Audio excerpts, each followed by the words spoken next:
સુરત ગ્રામ્ય એલસીબી દ્વારા માંડવી તાલુકાના બોધાન ગામેથી વિદેશી દારૂ જથ્થો ભરેલી કાર ઝડપી પાડી.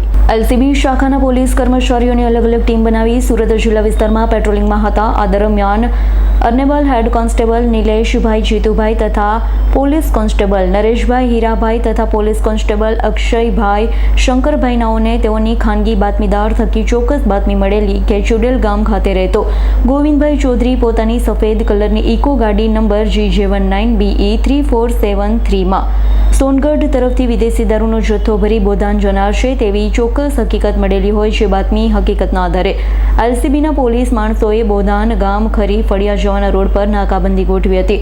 ઇકો ફોરવ્હીલ કાર આવતા તેને રોકી ઇકો ફોરવ્હીલ કારમાં ભારતીય બનાવટનો વિદેશી દારૂ વિસ્કી સંતરા તથા ટીન બિયર કુલ નંગ 504 જેની કુલ કિંમત 83,280 નો જથ્થો મળી આવતા ઇકો ફોરવ્હીલ કાર ચાલક ગોવિંદભાઈ જશવંતભાઈ ચૌધરી ઉંમર વર્ષ 32 ધંધો મજૂરી રહે ચુડેલ ગામ તળાવ ફળિયું તાલુકો માંડવી જિલ્લો સુરતને સઘન પૂછપરછ કરતા ઇંગ્લિશ દારૂનો જથ્થો ભરી આપનાર લીલિયો ઘોડો રહે સોનગઢ તાલુકો સોનગઢ જિલ્લો તાપી તથા ઇંગ્લિશ દારૂનો જથ્થો મંગાવનાર હસુભાઈ માળી રહે બોધાન ગામ તાલુકો માંડવી જિલ્લો સુરતને વોન્ટેડ જાહેર કરી ફોર વ્હીલ કાર કિંમત ₹3 લાખ મોબાઈલ ફોન નંગ 1 કિંમત ₹10,000 મળી કુલ 3,93,280 તમામ મુદ્દામાલ કબજે કરી કાયદેસરની કાર્યવાહી કરી છે. જીતેન્દ્ર સોલંકીનો રિપોર્ટ S9 ન્યૂઝ માંડવી.